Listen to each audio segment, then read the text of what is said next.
What's up, everybody? Welcome back to another episode of Washed Up. We are joined by the Washed Up gang. Look at this. We got a whole bunch of washed up losers.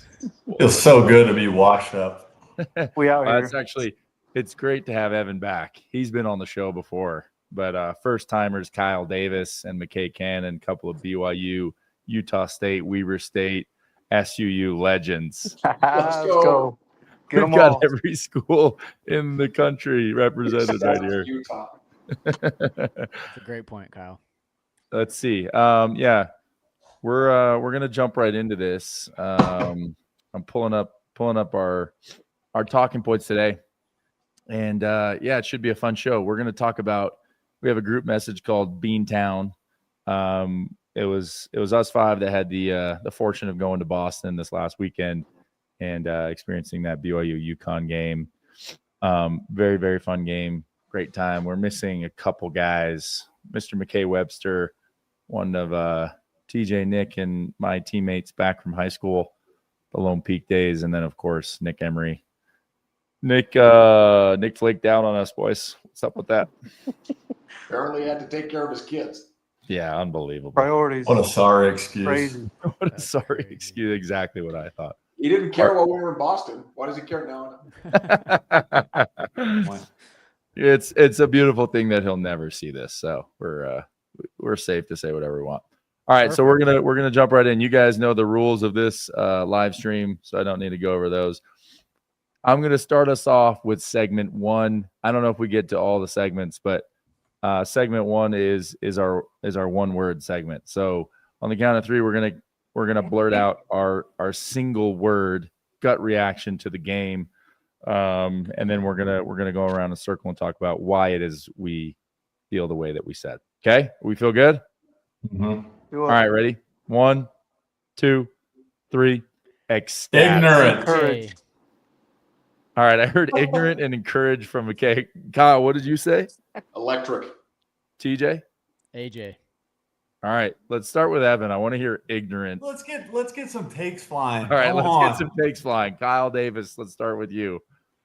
All right, it was electric because we had like the best seats in the house. So we were front court for the BYU game. It was unreal. Love the front court. Brian hooked it up. It was awesome. Shout out B-Song. Yeah, Brian Santiago is a legend for that. For sure. Best AD in the country. Yes, best. But when we walked onto the crowd, like into the floor, it was just like the vibes were incredibly high. UConn fans were like psychotic, insane people. Like when we're walking in, they're doing like crazy cheers. They all knew them. Like they were pretty hostile. Like BYU babies were getting shown on the crowd, and they were booing. Like these people were From like outside the arena, also the inside the arena. Like they were crazy hours before the game, like forming a crowd outside the arena. The standby line was getting a little rowdy. People were having a chant off outside, and we were losing that battle. Yeah, we were losing. I mean, like I actually think part of the experience that was fun for me was like it was kind of eye-opening to see the levels of fandom. Like I think we have an incredible fan base, but I think there's room for improvement. Like they were a lot to deal with. I remember during the national anthem, they're like yelling things about BYU, and Kyle and I like turned to each other and were like, holy cow, like this is not normal. Now that being said, I haven't been to a road game as a fan, so I haven't really like paid attention to those things as much. As a player, you kind of block all that stuff out. But yeah, I think electric is a good word. I like it, Kyle. I think Dan Hurley kind of encapsulates their fan base to a T. 100%. Like, he is all of their pent-up aggression and energy, and he just lets that explode all over the court like when he's coaching. Pause. Yeah. He's a psychopath. He's a certified in the best ways, of course. I think in the best way. There's a couple none of times us that felt like hostile with the fans or anything like that, but in the best ways, we felt like, oh, this is going to be a war. This is going down a bit of a rabbit hole, but I tweeted that we were coming on here and doing this. What's that? So here we go, Eric with Dan Hurley. Little name drop. Here he goes. Bro ties Dan Hey, Hurley. he follows you on Instagram. What can I say, fellas? Dan Hurley reposted me. I'm so cool. I'm Eric. I doubt that guy spends much time on Instagram. Yeah. All right. Everyone shut your mouths. But it was it was interesting talking to a couple of UConn fans, and after we noticed just how intense Dan was in the first half, from the first minute, he was berating the refs on a level that I had never seen and didn't think was allowed, quite frankly. And so at halftime, we're chopping up with some UConn fans, and we're like, holy cow, like this guy's crazy. And every single one of them was like, yeah, like for sure. But then you talk to him one-on-one, he's the coolest guy on earth. And then he came up. I actually still don't know why he came and talked to us. I was talking to somebody else, but he kept nodding at me. He kept looking over, and I would like make eye contact. He would be like, and I'm like, I'm like looking around, like thinking he's talking to someone in the crowd. But then he talked to us. He was super cool, like very. I mean, I wouldn't say normal guy. Like he's still intense, but like you wanted to be around him more. You know, I don't want to hear it about how whatever. But he was a cool I just guy. have a question for you. How do you feel that Dan Hurley, if he's on Instagram, will see you in dresses for your wife's TikTok videos? Like, does that concern you at all? Look, you might be all for it though. You gotta be careful. I'm gonna be honest. First of all, I don't repost those things, but I'm gonna have Gabby block him tonight 100% because he cannot see that side of me. That's a really good thought. So thank you, Kyle. You're that guy? Yeah. That's probably why he liked me. He's seen my work. All right, TJ, let's go to you. You just said AJ. Go. Yeah. I mean, it was just I think that's some of the highest level of basketball that we're going to see. You know, like UConn is an extremely talented team. The game was so physical. They are a big team. And, you know, AJ had a poor first half. But then it was the AJ show in the second half. Like he came out and, you know, Eric and I were watching made baskets from the game this morning, and all of his baskets were just such high level baskets and stuff you don't normally see from a freshman. His stuff was just so under control, and like a couple times he's getting into the paint and letting the defense kind of go back to their guy. So he's just very patient, has the ball, and then just gets to his spots and can elevate so well, which makes it really hard to contest because you got to jump early, which just allows him to, you know, use his pump fakes, use his footwork, which he has great footwork. It just seemed like, obviously, if he can play like that, we're going to be really, really good. But even if he can get anywhere near that for us, it's going to open up so much stuff. It just felt like he was like, all right, I'm going to take over here a little bit. Like I'm going to take charge, which doesn't always necessarily mean like I'm going to put the ball in the basket, but it just seemed like he wanted to have the ball in his hands. He wanted to make decisions. And so Dan Hurley said that was the highest level shot making you'll see in college basketball. Yeah, and it absolutely was true. Like praise. People have watched Kevin Durant and stuff like that in person, and it's just like, this guy's incredible. He can just make anything he wants to. He can shoot any shot he wants, and it kind of felt the same. They did a good job against him in the first half, and in the second half, it was just like he can just do what he wants because he's better. Yeah. And I think I would also add that he's 6'10". People don't realize that when they're seeing that from, you know, on TV. It's like, this dude can shoot it over anybody. Like he's 6'10". He's Eric's height. And he's just rising up and scoring over some elite defenders with these UConn guys. And one thing that I love that you pointed out today, TJ, and I'm sure we can put this clip together, was you talk about the patience. Like, yes, it's one thing if you're, you know, in the short post and there's a couple guys digging and he was like waiting, and that did happen, right? He waited till they fanned back out to their guys, and that's impressive. But then there were a couple times even on drives where he would initiate the drive and then like not go to the spot that he probably had the space to get to because he knew that there were kind of lurking hands. And then he'd get back, you know, then he'd bump into the defender with his shoulder and turn his back because he knew there was another guy. And he'd like wait where guys would normally be so uncomfortable, right? Like you're talking about like a foot inside the elbow where the defense is collapsing and all the focus is on you. And normally guys get there, and if they don't have a wide open layup or lane to get somewhere, they just kick it out. Yeah. He just is like, no, this is exactly where I want to be. Like you're going to have. I think nobody in college basketball can block that shot. Right. Nobody. And they tried. The one time they tried, he got the and one kind of like running fade, you know. So I thought there were some subtle things that were really, really incredible. I mean, he had the one move on Caravan with the reverse pivot that was like, you know, high off the glass, the Kareem left-hand hook, which was, you know, incredible, but really subtle things as well. I want to know what you guys think about his first half versus second half. Do you guys have an opinion or a theory as to why he struggled? Was UConn just that good defensively or that physical? Or do you think it was kind of the stage and everything that fed into that game? Have any of you guys given that much thought? Yeah, I actually have. I think what I really love about AJ, what I've seen so far, is it doesn't feel like he's a selfish guy. It doesn't feel like he's going, I need to have every shot. I need to be doing everything. And so I think there's a chemistry piece to this as well, where he's trying to figure out his teammates in this system as well, and like where to take advantage of his opportunities. And I feel like it was a point in that game where he was just kind of like, all right, it's like, I'm going to go now. And so I feel like Eric, you and I have talked about this a bunch, but this is like how KY's teams are. They just get better. First half, not very good. Second half, really good. Last year, it was like start of the year wasn't very good, and we just continued to progress. And I feel like we're just going to keep getting better and better, and he's going to keep getting better and better because obviously he's got KY in his ear going, look, I want more of this, less of this. Let's keep doing more of this. And I feel like he's just learning and learning and learning. And like, you forget he's just a freshman. He's elite, crazy. But he's just a freshman. And he's going to keep for getting freshman, better and better. Yeah, exactly. Yeah. But he's going to figure out, all right, here's my chances to take advantage of this opportunity. But he's not a selfish guy either. He wants to be a good teammate. You can see that. You can feel it. And that's really exciting. It'll be fun to watch that evolve. I thought it was funny. Like right before he started kind of doing his thing, Kyle, if you remember this, Kyle turned to me. He was like, I wouldn't mind if AJ started shooting every shot. And then he still didn't, right? But he took over the game. And so it'll be fun to watch him navigate, right? Like when guys talk about how good LeBron James is and it kind of works against him. People say it's hard to play with him sometimes because he's so good and he could play different roles and take over games in different ways. And that kind of pushes people out of their own role. Right. But it'll be fun to see AJ navigate that with KY's guidance. Ev, I feel like you're going to have a very poignant opinion on this. What are your thoughts on that first half versus second half?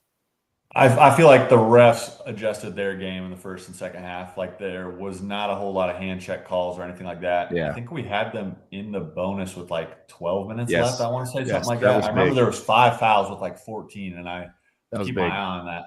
I felt like they were less aggressive defensively, like bumping him off his lines and things. And maybe that's fatigue. Maybe that's because they don't want to get him to the line. But AJ's just AJ at the same time. And it's like, even if dudes were bumping him, he was still like had that left hand finish with the reverse pivot. He still had that like hanging layup where he like clanged it right off the glass at the perfect angle.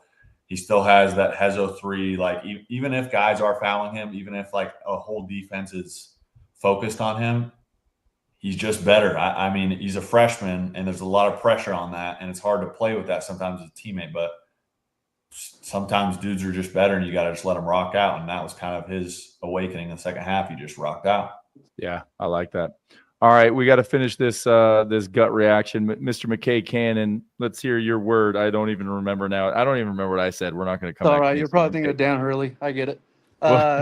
Encourage. That was my word. I think, let's hear why. Well, I know we talked about AJ. Obviously, that was very, very encouraging to see him go through kind of the first half struggles of figuring out the physicality of UConn and just the environment of the homecoming and all the amped up nerves I'm sure he had, and just to settle in. So that was very encouraging. And then just as a team, I mean, going into that game, down a starter, and then 5 minutes into the game, down another starter against the number 3 team in the country.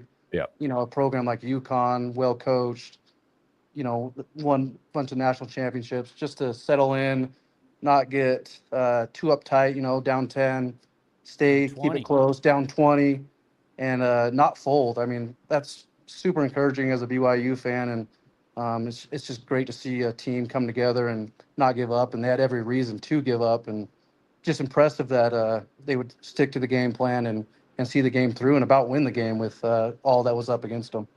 Yeah, I think it was encouraging to see us battle this size. I mean, Reed on UConn is my gosh, unbelievable. Huge. Massive. Ever.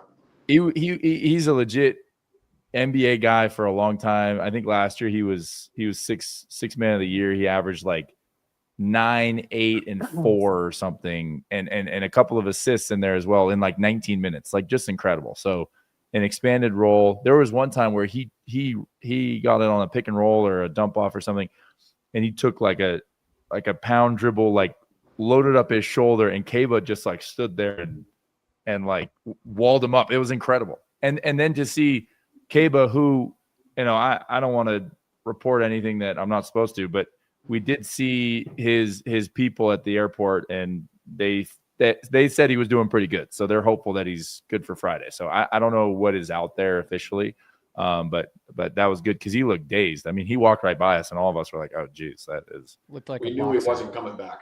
Yeah, we knew he was coming back that game. So hopefully he's good for Friday. But the way that we rallied specifically with the size, like I thought Boscovich and Mboop were killer on the boards, and they could have easily just dominated us, and that 20 could have turned to 30 if we wouldn't have handled them on the boards and just chipped away, kind of finishing play after play, getting stops. All right, Evan, round us out, baby. What was your word? Ignorant. Right. Ignorant. It's kind of got a negative connotation, but it's a positive for me and like the attitude that BYU plays with. What did you say? I think there was just a little bit of echo. Oh, my fault. I'm just ready to fight back. Yeah. Love it. Not ignorant. Like still on edge. The Boston trip was an all-timer. But anyways, ignorant. So for me, it's like you're choosing to like, you know that the information's out there, and essentially like you're choosing to be dumb about it. And, I love where this is going already. This is incredible. Yeah, it's exactly what McKay was talking about. Like we had so many reasons to be like, yeah, we're all right. We're down our starting 5 man for 30 minutes of the game. We're down our 2 guard for suspension. We're in UConn territory essentially. I mean, TD Garden advertises it as Scores North. Like we're down 20 in the second half. We have all these reasons to be like, all right, yeah, chalk it up. We're good. We'll get them next time when we're all healthy, when we meet on a neutral court, yada, yada, yada. We'll grow as a team. Instead, we were just ignorant. We were just like, I don't really care. I don't give an F that we just got down 20 of this team. I'm just going to keep going out there and balling and just like keep pounding the rock, and eventually something will happen. And like between Doss, Rob, Richie kind of opened up the second half, AJ, everybody just kind of was like, it doesn't matter. Like, I don't care that we're down 20. We're just going to keep doing what we do. And they did it. I mean, KY has incredible halftime adjustments. You could see it. Like even last year, you could see it in this game, especially like being in that front row, you could hear him doing them. And you saw him in the second half, and he was just like, it doesn't matter if we were getting beat in the first half. It doesn't even matter if we're getting beat in the first 8 minutes of the second. Like we're gonna make adjustments, and we're gonna continue to improve. And they did. And I just felt like they were ignorant of everybody around them, counting them out, and it was awesome. Yeah, love that. It's a great take. Excellent take, Mr. Troy. All right, I'm going to move us on to question number 2 and kick us off. It is personal highlight of seeing BYU operate up and close and personal. Kyle, you kind of spoke to this. We were fortunate. Who knows where we are on that list? We're probably pretty far down, but we got lucky. The seats fell to us. Brian Santiago hooked it up. And it was, again, like, I've been in those environments. I've been on stages like that. We've all played in these games, and it was just so cool to be back there and up front, right? And just see what it's like front row. And for me, this isn't like, oh, I heard something in the timeout, or, you know, I watched KY do something, but kind of inherently as a part of being up close and personal, I got to talk to Justin Young before the game and just asking about kind of the situation with you know, Kennard Davis being fresh on their minds. Like, this just happened. This is shocking. They don't know what's happening, how it all unfolded, and what it means for the rest of the season. Like, these are big, heavy things right before a really big game, right? And he just said, I was like, hey, is this rallying? Like, are we feeling weird? Like, where are we? He was like, oh no, like the guys are locked in.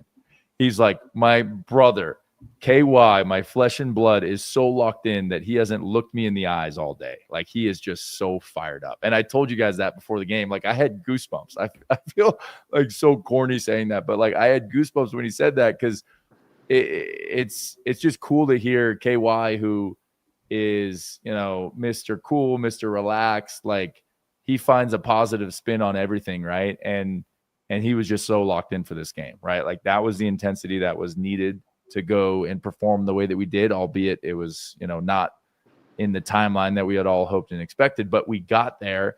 And that's because he's laser focused and locked in. So I love hearing that and then watching him coach a game like that. I'm going to pass the ball to Mr. Kyle Davis. I think one of the coolest things was, and I don't want to disparage any teams we were on or the era that we were on at BYU, but watching us go up against like UConn and the third-ranked team, it never felt like we were outmatched. Yeah. Like if we had played there in previous BYU teams, it would be considered this big upset if you went into Boston and beat UConn. Watching like our guys, how big they were, even relative, like I know it sounds weird, but like we have physically impressive players that belong on this stage that are going to be pros, not future like accountants. Like it's a team of a bunch of guys that private equity. We got dudes. Credit. Come on. All right, it's cooler than Investment banker. but that's the point. Like we're at a stage where the guys we're recruiting, it's AJ, it's Rob Wright. We're developing great players like from Utah in Richie. And just seeing us there was nothing in me that's like, man, if we win, this will be such a huge upset. It's like, no, like this is the stage we belong on. And like that was really fun and cool to see that we're like kind of at that stage. And I think it's a testament to Kevin Young and all the support they're getting from the athletic program and the donors and NIL. But it is exciting to think that we are at that level and can show well and compete. Yeah, that's awesome. TJ. We're going to go TJ, McKay, then Evan again to round us out. Okay. I think like for me watching that game, we got down 20. I think it was 39-59 at one point, something like that. And it is so easy for those games to get out of hand. Like it's so easy for a coach to start losing his mind, get a technical. It's like that can go downhill really fast. And even with the guys, it's like you can feel it's like, man, we're getting killed. It's time to fold. Kind of, a little bit going back to what McKay was saying about, just encouragement. This is encouraging. Like to be down 20, and I mean, we're sitting right behind KY. So he's walking in front of us 100 times that game. And it just like, if you never saw the score, like you just felt like we were right in it the whole time. Like KY never lost his mind. It felt like the guys never lost their minds. It just felt like we were like, we got this, guys. And that, like, to me, that is the sign of like a really mature team that they can figure something out like that. Cause I mean, that was a home game for UConn. We're on the road. That place was going nuts every time UConn scored. It was so loud. Like that is so easy for a young team to just be like, for it to go from 20 to 30. Yeah. And it's just like, this place is nuts. Kind of what like, Evan said we're not going to get over the hump here. And it just felt like KY was super under control. The team was super under control, and we just figured it out. We just kept inching closer and closer and closer, and it never felt like it was out of hand. The only thing that felt like it was out of hand was when you looked up at the score, Everything else was just under control. Love that. All right, Mr. McKay Cannon. Yes, I'm just going to echo that. I mean, we never wavered. You would have never known. Oh, have your own thoughts. I agree. That's some oh BS. My gosh. We've been echoing everything you're saying. You're just on the couch. Oh my gosh. Say something. Oh my god. He didn't even listen to what TJ said. He was on Twitter like, I got caught during the weekend. I'll just say being up close and watching the game from where we were able to watch it and being so close to the bench, they were just a connected group. Much more different than this group right now coming out my head. But I mean, they just kept we're rolling. all connected that we want you to fail right now. And that's I okay. agree. That's okay. I agree. But Kyle's looking at some balance sheets right now. Freaking oh my gosh, Kyle. No, I'm looking at your rules to make sure I don't break any. It's like a freaking novel that he sent over. I think you got us all uptight, Eric. He sent us the rules 5 minutes before. Can't wait to never the do rule this where it said compliment Eric at every step. That was completely uncalled for. That was too and much. insult TJ. No, that's just an unspoken rule of life. Like when you just carry this much swag, it just happens. Okay. All right. Kyle, we had a deep discussion about this. What's that, Evan? Stevie Garden like? Yeah, there you go. For Mr. McKay. What's that? He's a big Celtics fan. So what was Stevie Garden like? He was all over the mop with the logo on it. Like, tell us what it was like being home, baby boy. All that good luck was just flowing that second half. Oh yeah. But for me, I mean, Boston, the city, it's incredible. We had a great time. Just the history there. The Hall of Fame game, being able to see, Ray Allen, Kyle Korver, just some big names, and the history there, like I said, is just unmatched. And being a Celtics fan, it was cool to see the Raptors up there and see the championships and all that fun stuff and the history, and going to Paul Revere's place and checking that out. Make sure we had some good pictures of it. Yeah, True. took a lot of them. Saw the Department of Homeland Defense. True, Yeah. seeing Joe Mazzulla, just The all that. cities. Yeah, That Joe was- Mazzulla that just was walking wild. around. It's It got was. aura. He just Yeah. he just came out of that church and we're like, "What's Hey, up, Joe." coach?" Is there any chance that it was like a lookalike? Some guy. I remember hearing a great story that years ago there was some guy who was like 6'7" that kind of looked like Pau Gasol, and would right. So He'd walk around LA in a full Lakers like warm up sweatsuit and just get into whatever club and restaurant he wanted, and people would pay for his meal. The people that fall for that are crazy. It's like, yeah, Pow's just wearing his jersey around. Like, People don't oh, know. that's People don't- him. No, people don't know. It's the same people that when they're like, "Oh my gosh, you're the tallest human I've ever seen." How tall are you? 6'3"? Like they just don't. No one's I'm ever like, you- said that, Eric. 6'3". Yes, People have called you 6'3" before. they have guessed 6'3", and it's incredible because I'm like, you wouldn't have noticed how tall I am if I was, puny boy like TJ Haws 6'3". You mentioned seeing Ray Allen and Caron Butler. TJ and I looked up the top 10 UConn players. I don't want to glaze UConn too much, but I mean, to add to everything you guys are saying, especially with what Kyle said, like we're on a stage and we don't feel like we're out of place. Like listen to this top 10. I hate to just bash on like, us and other former BYU players, but you got Rip Hamilton, Kemba Walker, Emeka Okafor, Shabazz Napier, Ben Gordon, Danielle Marshall, Cliff Robinson, Hashim Thabit. Like it's pretty cool. Yeah, I'm seeing a taking couple of Bruce the guys our in the all-time crowd. 5, though. Hashim Thabit, notable 6'3" guy.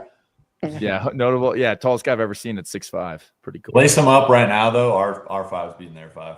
That's what I was just about to say. Absolutely. You take our 5. We're Our all-time 5, yeah. Yes. which is Great question. This 5 right here.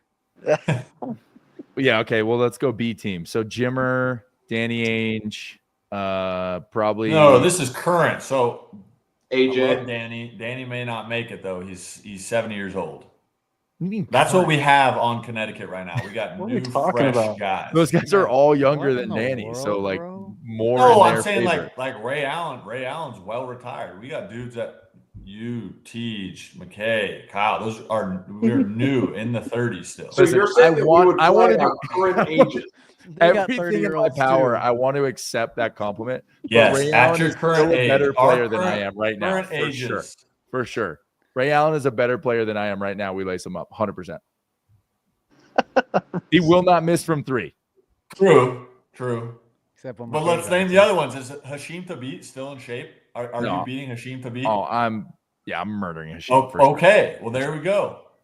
All right. Yeah, I guess you're right. Why You're don't right, we just do Ev. one-on-one Way full to think court outside to the box. 100? Proud of Eric Mika versus a Hashim Thabit. Say that 100. That would be must-see TV. Must see TV. And I get coached by. We just mix it up. See how it goes. I get coached by Dan Hurley one-on-one. Hashim gets coached by He touches by you, KY. your sweaty body. Yes. Yes. Okay. All right. My rules are broken. Okay. All right. Let's go. Last question. Unless have we missed? No, Evan, you got to lead us out. My That's apologies. done after that comment. I'll keep it quick. Biggest Should I thing put you noticed, like, backstage? coming from I'm backstage still. Coming from a coaching standpoint, KY and his assistant coaches are so dialed in. And that's not disparaging to any other coaches that I've been around, but like he just kept anytime something would happen, he would just be like, clip that for halftime, clip that. And it was instant like impact you could see in the second half. Yeah. Like Process. Rob had a few bad turnovers, I think he would admit in the first half. He had 5 of them. Second half, he has 1. And KY just kept going, clip that every time he was doing jump passes. UConn was way too long, way too big to be doing those. Like you can get away with it against Delaware and stuff, but probably not against UConn. Second half, he was way more under control, way more playing off of 2 feet, finding guys. So you could just see the adjustments, which is cool to see from like a coaching standpoint. Yeah. I love that. That's great. I'm gonna address 2 of these comments, and then we're gonna finish with predictions for Friday. Loved AJ's dad wearing the blue suit on the front row. Wonder if that put extra pressure on AJ early in the game. No, I don't think so. I don't think that really played a factor. But who knows? I don't know. You never know. Crazier things have happened, right? Crazier things have happened. Do you think that BYU will make the playoff? Oh, we're talking football. Where's Alex Cressa? Do you Right think here, BYU right here, pal. Oh, yeah, Alex Cressa, former wide receiver. Maybe you weigh in on this one. Do you think that Former BYU will wide make the receiver, playoffs Alex if they Barcelona. make the Big 12 championship and lose close? What do you think, Alex? Bad vibes. Yeah, don't answer, Alex. We're just gonna Yeah. win. Move Sorry, on. Tyson. Sorry, Tyson. We're just gonna win. Get Tyson 1T. That's the end of it. That's the end of it. Okay. All right. Close it out. Let's hear Friday's predictions. We're playing Wisconsin. I think they're ranked 23rd. It comes in as a grudge match. Round of 32 last year. We played against them in Denver. Think they got a good squad. What's your guys' take for Friday? What are your hopes if you don't have a great take? Kyle Davis, you start us off. We're going to win by 100. History will be made. I love that. I love that. Never I think it'll be close. This will be. You said it next, TJ. No, I'm just kidding. Go ahead, Kyle. Go ahead. I think it'll be close. Like, there's obviously some bad blood between these schools. Both will be playing hard. There's a decent amount of like crossover from players that were on the team last year. Yeah. But I think we win by 9. Ooh, I think we okay. take care of business. Winner of this gets to slap Alex Cressa, the real Alex Cressa, as hard as they can right in the face. Okay, so Cougs by 9, Kyle Davis. TJ. Oh, wow. I think we're going to come out tough to start the game. I think we've learned a few things. I think we're going to punch them in the mouth to begin with. Ooh. And I think the score ends up being 81 to Oh, we're getting a score prediction too. 81 to 71. Oh, wow. 10-point game. Okay, so just nudging Kyle out of there. All right. Hey, Let's Price go, is Evan right. Troy. Like We're mixing it up. Evan Troy's going.